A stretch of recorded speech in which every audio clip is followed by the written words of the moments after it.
का हा अनुभव आलेला आहे. काय मज हृदयी सद्गुरू जेने तरिलो हा संसार पुरू म्हणून विशेष अत्यंतरू विवेकावर. या संसार सागरातून मी तरून गेलेलो आहे, मी तरलो आहे. काय आणि मी तरलो नवे नवल फुल उद्धरिले अनेकांनी. मी तरलो आहे पण समोरचा बुडतोय ना. काय समोरचा बुडतोय. मग संत महात्म्याने काय सांगितलंय, त्यांचा जन्म त्यासाठी होता. कशासाठी? बुडते हे जन न देखवे डोला गीताचा कळवला येतो म्हणून. संत महात्म्याना तो कळवला होता. काय काय कळवला होता? का हे जग नको त्या मार्गाला चालले आणि त्या मार्गामध्ये जात असताना दुःख प्राप्त होत आहे. दुःखामध्ये ते गटांगल्या खात आहेत आणि त्याच्यातून ते मुक्त हो, त्यांना जो आनंद पाहिजे, ज्यांची सुखासाठी जी धडपड आहे, काय ज्या समाधानासाठी धडपड आहे, ते सुख समाधान त्यांना प्राप्त होत नाही. ते प्राप्त न होता त्यांना दुःखच पदरी पडते. लक्षात घ्या. मग या दुःखातून कुठेतरी त्यांची निवृत्ती झाली पाहिजे. काय त्यांच्या दुःखातून कुठेतरी त्यांना सुख प्राप्त झालं पाहिजे. यासाठी संत महात्म्याची धडपड असते. तसं बघितलं, चांगला विचार केला तर बाबा नेहमी सांगायचे, बाबांनी जर विचार केला असता का मला भेटलं, माझा उद्धार झाला, बस आज आपण इथे नसतो. लक्षात घ्या. सच्चिदानंद श्रीपाद बाबांना जो बोध भेटला, तो बोध प्रत्येकाला भेटावं ही अपेक्षा होती त्यांची. काय प्रत्येकाला भेटावं, पण प्रत्येकाला भेटणार नाही हे पण तेवढं खरं. भाग्याचा उदय ते हे जोडी संत भावना. तो बोध भेटण्यासाठी संतांची भेट होणं गरजेचं आहे आणि ते संतांची भेट होण्यासाठी आपलं भाग्य लागतं. तसं चांगला विचार केला तर आपण खूप भाग्याचे. आपलं मत भाग्य. आम्ही दैवाचे दास पंढरीराचे, ही बोलण्याची आपली जी या आहे त्याच्यामध्ये आपलं भाग्य दडलेलं आहे. मला लक्षात घ्या ना. भाग्य असल्यामुळे आज आपण इथे ही सेवा करतो. नानाबाबांचं जर चांगला विचार केला आपण, शेवटच्या क्षणापर्यंत आपण व्हिडिओ बघितलेले नानाबाबांची तिकडे केलेली, धुलेला केलेली मी बघितलेले आहेत आणि आवर्जून महाराज मी बघायचो. बाबांचं थोडं विस्मरण जरी त्या प्लेटला जरी असेल, पण बाबाने एखादा शब्द जर स्मरण करून दिला तर बाबा पुढे बोलायचे. लक्षात घ्या. हे स्मरण कशासाठी होतं त्यांचं? का माझा साधक आहे, माझ्या साधकाला दोन शब्द चांगले काहीतरी सांगावं का, जेणेकरून हा जो परमार्थ आहे पुढे चालत राहील. कासवीन असते ना, तर कासविनीला माहित असतं का माझ्या मुलाला भूक लागलेली आहे. लक्षात घ्या. मग ती कासवीन त्या मुलाकडे बघते आणि त्या मुलाकडे बघितल्यानंतर त्या कासविनीचं त्याच्या मुलाचं ऑटोमॅटिक पोट भरलं जातं. हा कलवला सद्गुरूंच्या ठिकाणी असतो. लक्षात घ्या. हा कलवला नानांच्या ठिकाणी होता, श्रीपाद बाबांच्या ठिकाणी होता, माझे शनी बाबांच्या ठिकाणी होता, सुमेश बाबांच्या ठिकाणी. त्याही एकदा सांगून झाले, तुमची सोडवणूक एक वेळ करून दिलेली आहे, पण तरी सुद्धा डबल हे सांगण्याची काही गरज आहे का? पण त्यांना गरज वाटते मला. का? हे संसार दुःख मुलं चहूकडे इंगल विश्रांती नाही कुठे रात्रंतीनं चालू. हे कलियुग आहे. या कलियुगामध्ये कलीचा वारा लागला का सगळं विसरून जातो माणूस. या संसारामध्ये गुरफटला ना सर्व विसरून जातो. काय म्हणून संत महात्मे आपल्याला सतत जागे करीत असतात. काय सांगू आता, संतांचे उपकार मज निरंतर जागविते. खरोखर आता मी बसलो होतो भाऊ, रुपेश भाऊंचं प्रवचन झालं ना, ही उर्मी मला उठत होती. काय सांगू आता संतांचे उपकार, मद निरंतर जागवते. मी वस्तुस्थिती व्यासपीठावर बसलोय तेव्हा, मी झोपलो नव्हतो पण जागा झालोय. लक्षात घ्या. का चांगला विचार केला तर ही संत पदवी आहे, हे द्यायला नाहीच आहे ना. लक्षात घ्या. हा देव बारका आहे, या ज्याने नंतर हे घेतलेलं बाबा नेहमी सांगायचे, सच्चिदानंद श्रीपद बाबा, भाऊ दिवे लाईनीमध्ये ठेवलेले असते ना, एक दिवा लावला, सर्व दिवे लावून घेतले आणि दुसरा कोण आला त्याला जर सांगितलं, भाऊ याच्यातला दिवा कोणता पहिला लावला ते मला दाखव, नाही दाखवू शकत. इथे पण भाऊ तसंच आहे. हा बोधाचा पराक्रम आहे, या संतांचा अनुभव आहे, संतांची कृपा आहे. या संतांच्या कृपेने पहिलं साधक कोण, नंतर कोण नाही समजत. अहो तो नंतर सुद्धा जो बोध घेतो तो सुद्धा त्या स्टेपला प्राप्त होतो, संत कृपेला प्राप्त होतो. हे कशामुळं? त्यांनी त्याच्या सद्गुरूला हृदयामध्ये ठेवलेला. मज हृदयी सद्गुरू. जर हृदयामध्ये सद्गुरू असेल ना महाराज, जे सद्गुरूने दिले ना त्याचे दान तुम्हाला आहेच. मी नेहमी सांगतो महाराज, काय बाबा सांगायचे आपल्याला, भाऊ मला विसरलं तरी चालेल पण नामाला विसरू नका. पण बाबा मी काय सांगतो माहिती आहे का, नेहमी व्यासपीठावरनं सांगतो, बाबांना विसरू नका.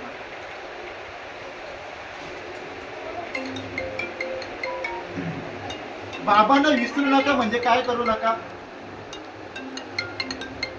ही जी ओवी माऊलीने सांगितली ना, त्या माऊलीच्या ओवीप्रमाणे तुम्ही काय मज हृदयी सद्गुरू, हृदयामध्ये सद्गुरूंना स्थान द्या. काय जर सद्गुरूंना तुम्ही विसरले नाही ना, आम्हाला नाही ना बाबा विसरू शकत. मला पानसरे महाराजांची जर आठवण आली, पानसरे महाराजांनी काय केलं माझ्यासाठी ना, कसे करतात माझ्यासाठी, काय प्रेम आहे त्यांचा, ते मला सांगायची गरज नाही ना महाराज, ते ऑटोमॅटिक तयार होते ना. भूक लागली, भूक बाबा, भूक जर लागली तर आपल्याला आठवण कसली येते? जेवणाची येते नाही. कुठे आपण बाहेर असू काय असू, जर भुकेचा वेळ झाले ना, भूक जर लागली आपल्याला तर आठवण कसली येते? जेवणाची आठवण येते. बाबा पण माझे तसेच आहे. भूक म्हणजे माझे बाबा आहे, जेवण म्हणजे नाम. आपल्याला भूक लागली पाहिजे. आपली भूक कमी झाली, आपली भूक कमी झाली, भूक कमी झाल्या म्हटल्याबरोबर भूकच आपण होऊन बघतो, भूकच स्वतः व्हायला बघतो. म्हणजे काय समजून घ्या विषय. बाबा माझे भूक आहे आणि नाम हे जेवण आहे. मग आपल्याला भूक लागली पाहिजे. भूक लागली तर तुम्हाला जेवणाची आठवण झाल्याशिवाय राहणार नाही. आठवण करायची गरजच नाही, फक्त भूक लागली पाहिजे. आणि भूक ज्याला लागलेली आहे ना महाराज, त्याला सांगायची गरज नाही, भाऊ जेवतो का, भाऊ जेवायला बसतो का. आपल्याला भूक लागली पाहिजे आणि भूक लागण्यासाठी त्यांचं स्मरण पाहिजे, त्याची आठवण पाहिजे, त्यांनी काय दिले ते. ज्ञानेश्वर माऊली सतत प्रत्येक अध्यायामध्ये सद्गुरूचा स्तवन करतात. प्रत्येक अध्यायामध्ये का आपण पण संसार करत होतो ना मला, आपलं पण आयुष्य गेलं ना फुकट बरं. पण आज आपण आपल्याला धन्य समजतो का, आज फिटले माझे कोडे बहुत जन्माचे साकडे आणि कोंदाटले पुढे परब्रह्म सावले. धन्य समजतो आज आपल्याला आपण. का त्या बहुत जन्माचा जो फेरा होता तो आपल्याला कुठे माहिती आहे? अज्ञानी माणसाला आपण अज्ञानी होतो. आपल्याला कुठे माहिती आहे एकदा मेल्यानंतर डबल जन्माला यावं लागतं म्हणून? माहितीच नाही ना. पण संत संगतीमध्ये गेल्यानंतर जेव्हा संत बोलतात का बाबा रे या जन्माला आलेस ना तर 84 लक्ष योनी तुला फिरावं लागेल, जन्म घ्यावं लागेल, त्याच्यामधलं दुःख तुला सहन करावं लागेल. हे केव्हा समजतं आपल्याला? सत्संगामध्ये गेल्यानंतर. आणि सत्संगामध्ये गेल्यानंतर हे समजल्यानंतर मग आपण जागे होतो. काय अरे वा, असं आहे. नेहमी तो एक उदाहरण सांगला जातो महाराज. त्या दिवशी प्रकाश बाबांनी पण मला तेवढं सांगितलं. आपल्या गावाला कोट असतो, कोट. त्या त्या गावामध्ये एक आणली व्यक्ती असते. आपल्या सर्वांना तो हे दृष्टांत माहीत आहे. तर त्याप्रमाणे मी शॉर्टकट देतो. तर त्याप्रमाणे तो आणला असतो ना, आणला त्या आणल्याला जसं एकाने जो ज्ञानी असतो त्याने हात लावून सांगलेला असतं, बाबा या कोटाला हात लावत जा. जेव्हा तू बाहेर पडशील ना, इथे कोट नाही लागणार, तेव्हा तू ऑटोमॅटिक बाहेर पडशील. तुला कुणाला विचारायची गरज नाही. तसा हा मनुष्य जन्म आपल्याला प्राप्त झालेला आहे. आणि या मनुष्य जन्मामधून आपल्याला मुक्त व्हायचं काय? हा एकदाच भेटेल, शेवटची पाळी एक मनुष्य जन्म. आणि चुकल यावर मग फेरा पडे. तसा त्या कोर्टाला एक दरवाजा होता ना, तसा या आपल्याला मुक्त होण्यासाठी सुद्धा एकच दरवाजा होता, मनुष्य. आणि या मनुष्य देहामध्ये मुक्त होता येतो हे केव्हा समजलं? संतांच्या संगतीमध्ये गेल्यानंतर. आणि बरीच मंडळी फिरतं ना महाराज, ही सत्संगामध्ये जायत नाही म्हणून हा विषय माहीत नाही. कोणता विषय? का आपल्याला मरायचंय, मरून पुन्हा जन्माला यायचंय, पुन्हा मरायचंय, पुन्हा जन्माला यायचंय. हे बऱ्याच मंडळीला माहीत नाही मला. ती माहिती कधी होते? जेव्हा ती व्यक्ती एखादा कीर्तन ऐकल, प्रवचन ऐकल, एखाद्याच्या डोक्यावर फटका बसला तर बसला, तो विचार करतो मग काय, अरे बापरे असं आहे का, जन्माला यावं लागतो का?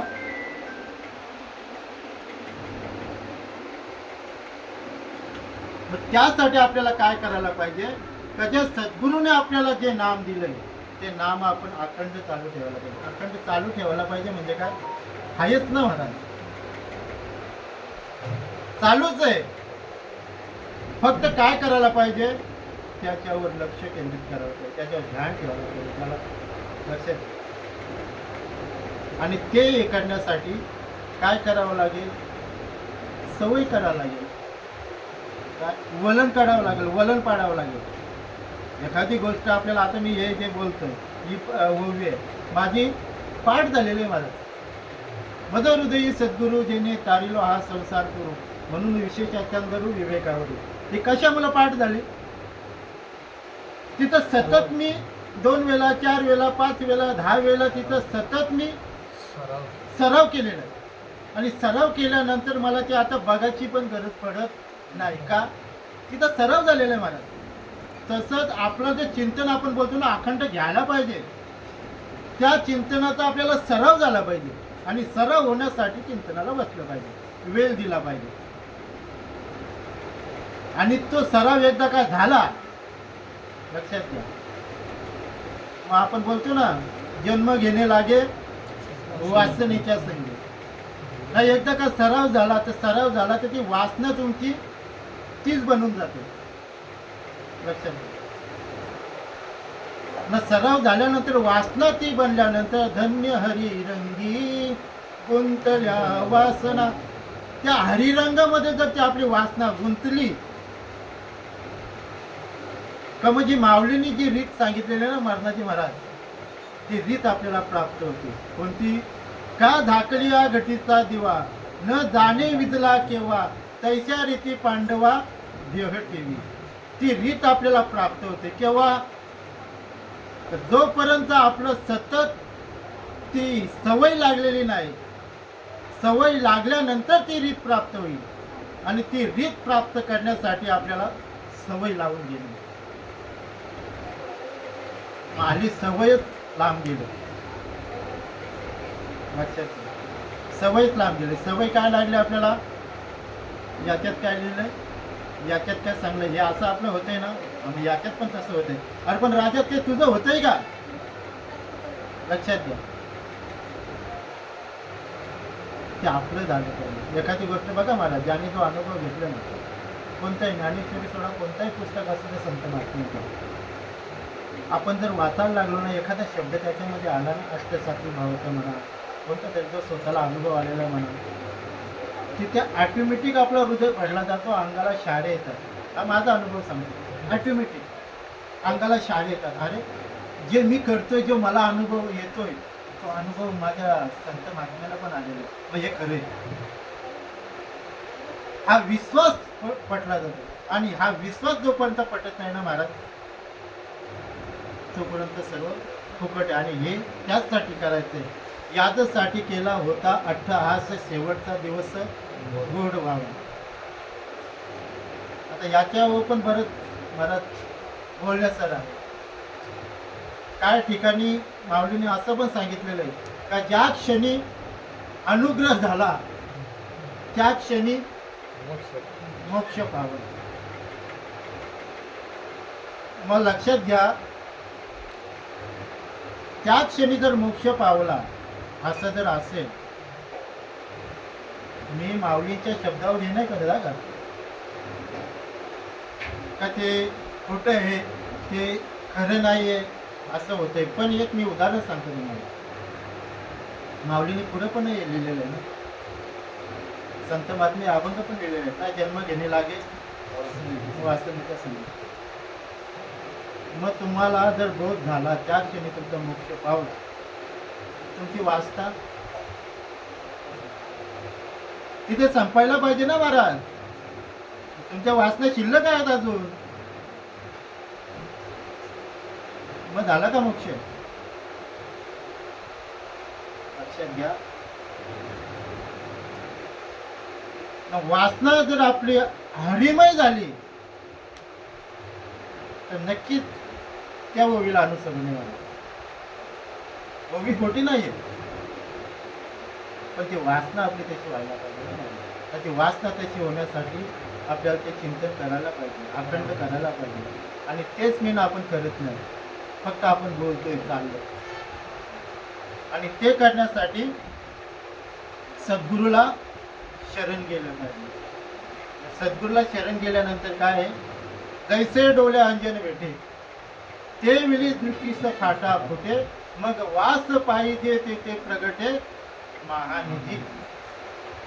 सद्गुरु कृपा झाल्यानंतर का ज्याप्रमाणे डोल्यामध्ये पहिलं बघा सुरमा भरायची लोक, ते भैया लोक अजूनही भरतात मला.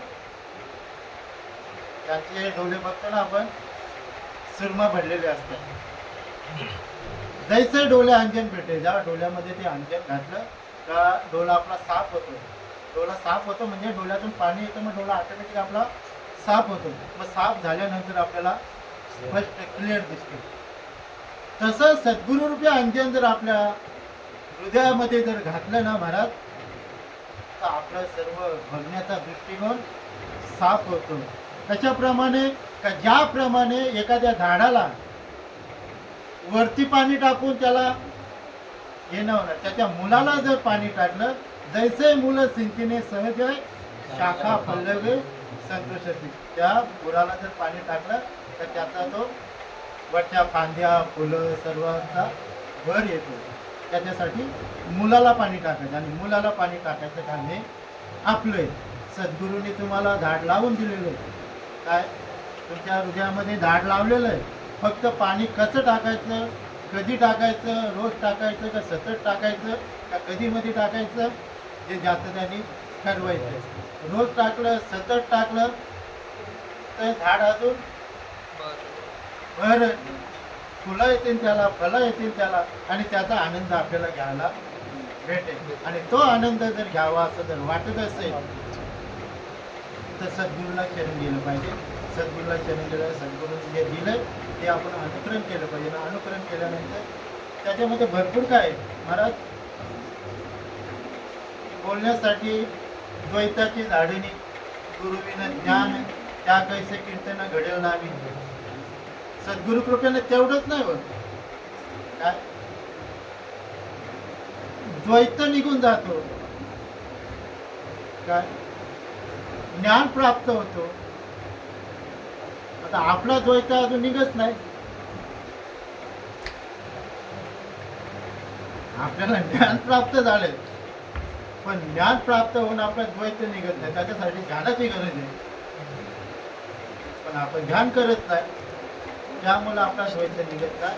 आणि जोपर्यंत द्वैत निघत नाही तोपर्यंत आपण त्या स्थितीला प्राप्त झालो असं म्हणता कामा नये ना, असं म्हणून जमणार नाही. जर मुक्त झालो तर मग माझा मी मला हे करायची गरज आहे का, मला चिंतनाला बसायची गरज आहे का, मला गरज आहे का.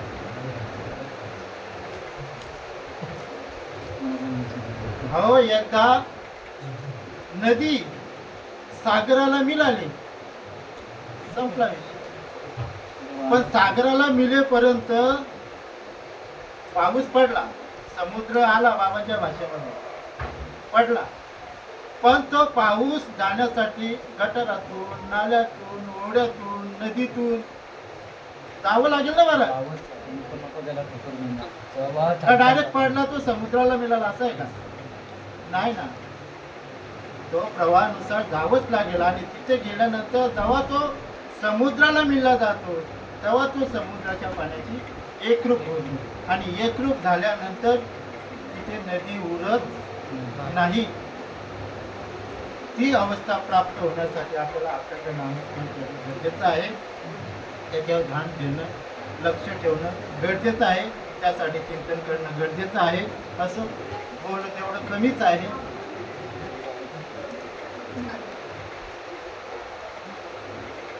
जर आपल्याला ते करायचं असेल तर आपल्याला सत्संगाला गेलं पाहिजे. टाइम सांगा का मला, 10 मिनिटं घ्या. हां, तसं असं नको व्हायला.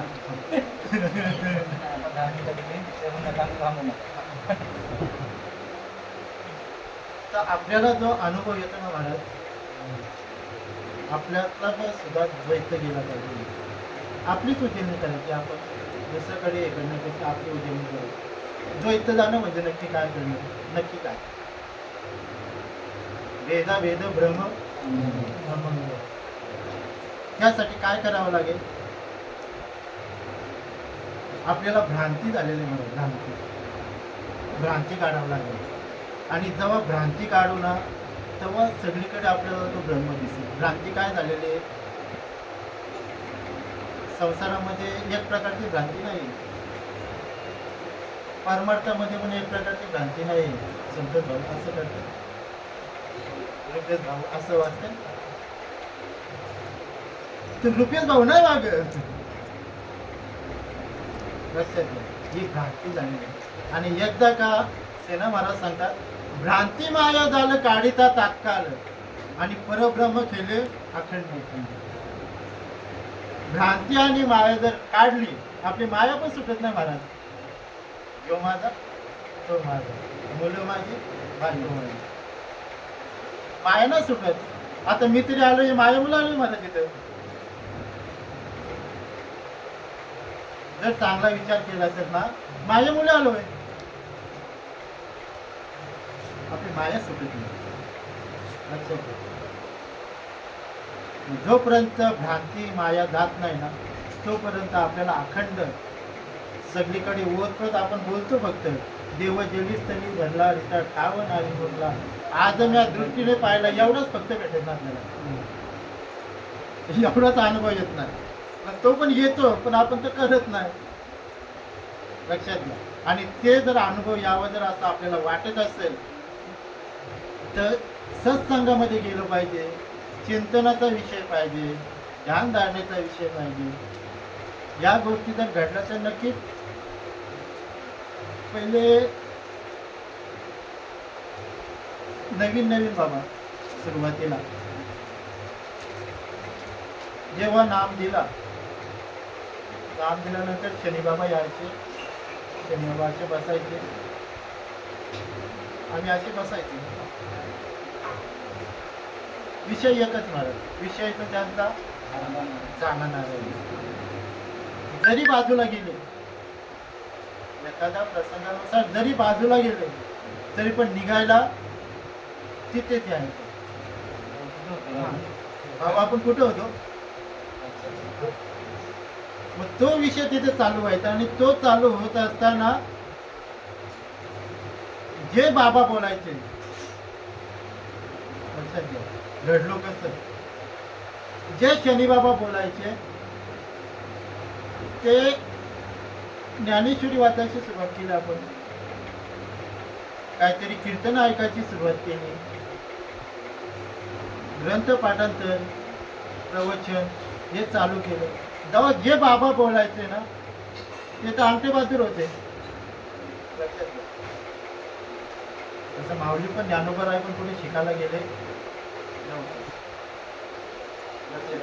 उपजात नाही. आमटे बहादूर असून सुद्धा ते एवढे बोलायचे. त्यांना सांगितलं बाबा एक काम करा ना, तुम्ही व्यासपीठावर बसून बोला ना, एवढं नका सांगू. काय मी आता जे बोलतोय ना ते माझ्या व्यासपीठावरनं निघणार ना. व्यासपीठावर बसून बाबा कधीच बोलले ना, प्रवचन बोलून असं कधीच केलं नाही. पण इथे जर बसले ना 1 तास 2 तास 3 तास पाहिजे तेवढं. हा बाबांचा अनुभव. आणि ते बोलत असताना भाऊंचं चिंतन चालू आहे, बाबा तिकडे बोलतात, हे इकडे घळघळा रडतात. आणि हे घळघळा रडत असताना संतोष भाऊ नेहमीच आलेले असतात. भाऊ का रडतो, पण माझ्या सर असं त्याला का बोलणार, भाऊ का मारलं का रे तुमच्याला. म्हणजे विनोदामधून याच्यामधून हा परमार्थ घडवला ना, त्याच्यातून आज आपण तयार झालेलो. लक्षात घ्या, हे ज्ञान सहजासहजी नाही मला, आपल्या भाग्यामध्ये होतं म्हणून भेटलं. बऱ्याच जणांना सांगून पण जमत नाही मला. त्यांना सांगून त्यांचं आयुष्य चाललं मला, तरी पण त्यांच्यामध्ये काय फरक पडत नाही. ते त्याची या सोडायला तयार नाही. का तर त्याच्या भाग्यात नाही. आणि जी गोष्ट आपल्या भाग्यात नसतं ना ती गोष्ट नाही भेटणार, तिथे आशा सोडून द्यायची. आपली वाट जी लावली नाही, आशा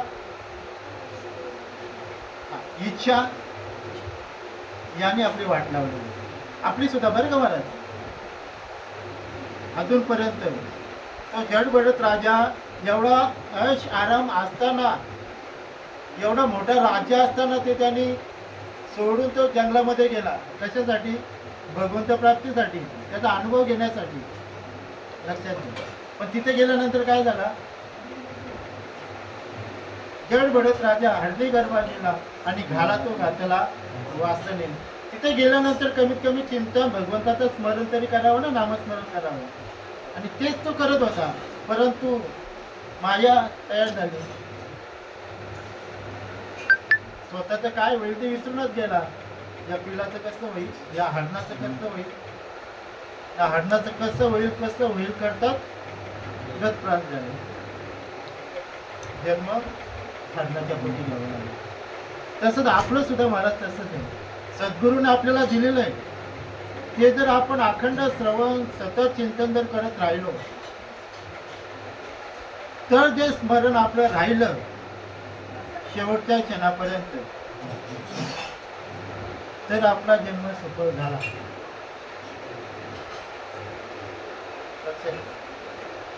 जर आताच सफळ झाला असं जर म्हणू तर मग पुढं कसंही वागा.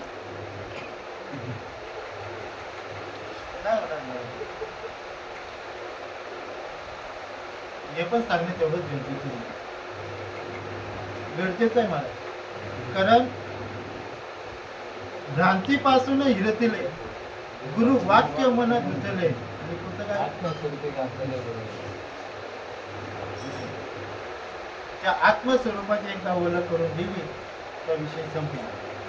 विषय संपला म्हणजे त्याच्या स्वरूपावर राहायला लागतं. त्याची ओळख केली म्हणजे विषय आपला असं बोलून तर मला जमणार नाही. असो, 10 मिनिटं तुम्ही मला वाढून दिल्याबद्दल धन्यवाद. जे काय बोललो नवे बोललो नाही, बोलून घेतलं.